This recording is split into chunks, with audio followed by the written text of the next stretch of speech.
As you've no doubt witnessed in recent days, abortion is hyper-politicized. And the debate is always framed as a winner-takes-all battle over the rights of women versus the rights of the unborn child. But there's a third, invisible party, whose interests get virtually no consideration at all: the father. Men might be blamed for playing a role in creating the pregnancy, but there's no thought at all that he might be impacted too by the ending of it. I just read a powerful new novel, Almost Daddy, by Gregory Mayo, about how traumatic abortion can be for the not-to-be father, too. Traumatic in ways society doesn't recognize, and many men in that position might not even realize themselves. Well, Greg is trying to change both of those things, and he joins us now. Greg Mayo is an author, speaker, movement maker, and part of the Men's Task Force with an organization called Support After Abortion. Greg, thank you so much for joining us. Hi, Cindy. Thanks for having me. It's good to be here. Let's go back to your origin story, the 18-year-old Greg. Reading your book, although you say it's fiction, you did tell me that the opening scene is essentially what you experienced, sitting on the steps outside of an abortion clinic with your girlfriend and her mother inside, and you being hit by all sorts of conflicting thoughts and messages. Talk about that. Yeah, and I always remind myself and people when I share this, I was an 18-year-old kid, and I really was a kid. On one side, up until the moment we ended up on those steps, I had been told over and over again, hey, it's not really a baby, it's just a clump of cells, it's not a thing, this is better for both of you, you're both young, yada, yada, all that stuff. But sitting there, internally, in my gut, something just wasn't right? But I had nothing to validate that opinion, that thought process. And then afterwards, shortly afterwards, in the parking lot of the place, there were signs from, I say, Christian groups that said, baby killer, burn in hell, that kind of thing. So as a young man, a young kid, on one side, I'm told it's not really a person, which didn't seem to jibe with me. But on the other side, I'm told, well, God doesn't want you either now because you've done this, right? It was a very confusing time, especially for a young man. So how did it impact you going forward? Were you aware that it impacted you? Okay, so that's a great question. I wasn't consciously aware of it, not until my late 30s. But the acting out behaviors, the symptoms, the depression, the anxiety, the confusion, all that started happening pretty quick. By the end of the summer after my senior year of high school, my parents thought there was something seriously wrong with me. And there was. It's just nobody was talking about it. I remember talking to a therapist, and I shared with him about the abortion, and he said, well, okay, but that's not really a thing, and just glazed right over it. Obviously, nobody back in 1988 was talking about post-abortion recovery, especially for men. So I did what men do. I put it in a little box on the shelf and stuffed it away and tried not to deal with it. The unfortunate part is when we do that it comes out some other way, right? That pressure valve has to be released. And that's what the acting out behaviors were about. So elaborate on that. How did it come out for you? Well, one of the acting out behaviors of post-abortion syndrome or post-abortion stress is frequent job changes, for example. In the 6 months after graduation, I probably had 9 jobs. I couldn't hold a thought. I decided not to go to college. Toxic shame is one of the symptoms of post-abortion stress, and especially bad in men because our first job as men is to protect our families. And the first opportunity to have a family, we allowed, or sometimes some guys even pushed for, whatever the case may be, but we allowed our child to be killed. And we understand the difference between toxic shame and healthy shame, right? Toxic shame is I did wrong, or healthy shame, is I did wrong. Toxic shame is I am wrong. And so I spent a couple decades thinking I was truly wrong. I was truly bad. I was unredeemable. It's risk-taking behaviors, right? Bungee jumping, whitewater rafting, cliff diving, all this stuff I was doing in my early 20s. I guess the best way I can explain it, Cindy, when you have a traumatic event and you stuff it and don't deal with that pain and anxiety and confusion, you end up doing other stuff. And for a lot of guys, that's risk-taking behaviors in hopes of feeling something. So spoiler alert, there is a lot of you in this book. A little bit. A little bit. One of the characters in your book describes what you were just talking about in a what I thought was a very vivid, emotive way. I want you to comment on it. He says, the aftermath is like a 10-foot wave that crashes down on you without warning. Only no one believes it. You get knocked around and beaten down by this thing, and when you try to tell someone, they look and don't see a wave. The way it hits you, when I reflect back to it, mainly the summer after the first abortion when I was 18, and I think about the way I tried to reach out in whatever manner I could and communicate with people what I was feeling, what was going on, the stuff people saw me going through. People thought I was drinking alcoholically. I wasn't. People thought I was on drugs. I didn't do drugs at all. Nobody could understand what was going on with me, and I didn't have the words to explain it because figuratively the wave was gone, right? There was nothing to show anybody, and I couldn't make the connection between the abortion. It's really hard to explain, and every time I try to verbalize it other than what I wrote, it's really hard to get people to understand it. The pain's there. You know it's there. You know it's real. You know the apex moment was when she walked out of that clinic, and yet you still don't connect the dots to that's what happened. And so you wrestle with this pain, shame, and anxiety, and what you end up doing is trying to find other things. My dad used to call it shucking and jiving, stepping and fetching. You're trying to do anything other than settle in on this pain that you can't identify and name. What I found out when I started sharing my story, once I went through recovery in my late 30s, was that a lot of men felt the same way. A lot of men didn't feel validated to share they even had pain or confusion or whatever about it until they heard some guy up on stage telling his story. And that ultimately is a catalyst. Those stories and those men approaching me is the ultimate catalyst that led to me writing Almost Daddy in the first place. We'll just put up those symptoms of post-abortion stress on the screen for everyone.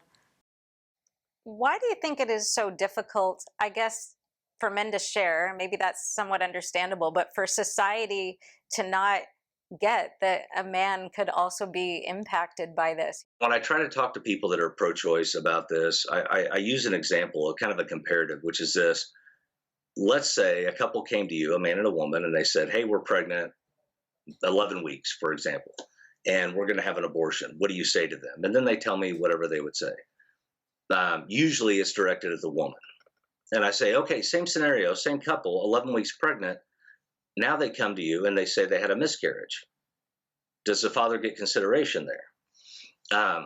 Their story usually changes if they're being honest. The reason is because the prevailing dynamic has been that it's not a baby, it's not a person, therefore you're not a father, she's not a mother. It's just a tissue that has to be removed. I've had pro-choice people tell me that it's like a tumor, or it's like a mole, or like a boil. So men have been slowly pushed out of that conversation and their feelings invalidated. And the only way a man can be validated in the abortion discussion is if he's 100% supportive of whatever the woman decides. One of the things you bring up in the book, and I also know from talking to you, is that this isn't even a topic that's raised in church. And you said these religious people were holding signs outside the abortion clinic, or Christians, I think you said. Explain that to me. Yeah, so the one experience I had with the church when I was in Alabama in the mid 90s, because I moved around a lot. I always joke around that I was trying to get away from me, and everywhere I went, there I was. But so I stumbled into a church in Alabama, and that Sunday they happened to be preaching about abortion. And the snippet I caught before I got up and left was that if you had an abortion, that you were going to burn in hell and there was no redemption. I thought, okay, that's the Christian message. And it's not even for the majority of Christians, but a lot of the pastors I've talked to, so-called off the record, have told me, yeah, the elder board, the church board, whatever the organization's hierarchical structure is, they don't really want to talk about it because they don't want to offend anybody. They don't want anybody in the audience to be offended. And I share with them, recent studies, and I'm talking last year, have shown that 1 in 4 men and 1 in 4 women will experience abortion loss by the time they're 45. So I share with these pastors that statistic's true in your church too. It absolutely needs to be where they go for healing. It absolutely needs to be the message that, hey, healing, hope, restoration, that's all possible. Let's talk about the healing. I know part of your process, and this for me was really moving, is that you had two abortions, in fact, right? And you named both of those children. You wrote letters to them. You wrote letters to the mother. Can you talk about that? Because that really, really struck me. Yeah. So part of the healing from abortion loss is to give your child a name at the moment of conception, and this is a religious thing maybe, but it's also a scientific thing. At the moment of conception, it's a new, unique human being. So that human being then died, this case by abortion. So that human deserves a name. It deserves the honor of a name. And then you write a letter. And for me, to both of the children I lost, I wrote letters asking them to forgive me for not protecting them, asking them, or telling them how much I loved them, how much I wanted them, how much value they have. I named them Abigail for Abigail Adams, like the coolest woman in U.S. history ever, and then Benjamin for Benjamin Franklin, because Ben Franklin, who incidentally are the main characters of the book Almost Daddy. I wrote these letters, and I wrote letters to the mothers.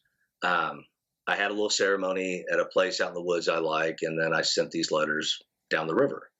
It's important to name the child and then to release the child. It gives validity to it. It makes it a little bit more real, but it is a hugely important part of the healing journey. And what are you doing now to help other men through this? Well, that's a funny thing. I wrote the novel because I had to get the story out of me. I had to tell the story. I don't know how else to explain that. And so I wrote it, and when I published it, I went, all right, God, whatever you want to do.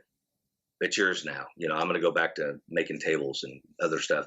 And so it kind of taken on its own life. I got connected with Support After Abortion, who you mentioned, and some other groups. And what I realized with the story gave validity and gave voice to men who have been silent for a long time. As I'm going along, I keep having people suggest that I write a recovery guide, not just a novel. Unfortunately, recovery guides for men after abortion, there's not a lot of them, and most of them are written by women. And there's absolutely nothing wrong with that. Look, 22 years of marriage has taught me one thing. I don't know how women think. And so I decided I would write to men. Now, most of my life experience from a recovery standpoint has been around the 12 steps. ACOA, which is Adult Children of Alcoholics, Celebrate Recovery, Codependence Anonymous. And so I took the 12 steps and I applied them to post-abortion healing. And then I released that out there. I'm like, all right, well, we'll see what happens. Well, that was about 8 months ago. Now a few groups have talked to me, and I'm working on a webinar series. And this is the exciting part.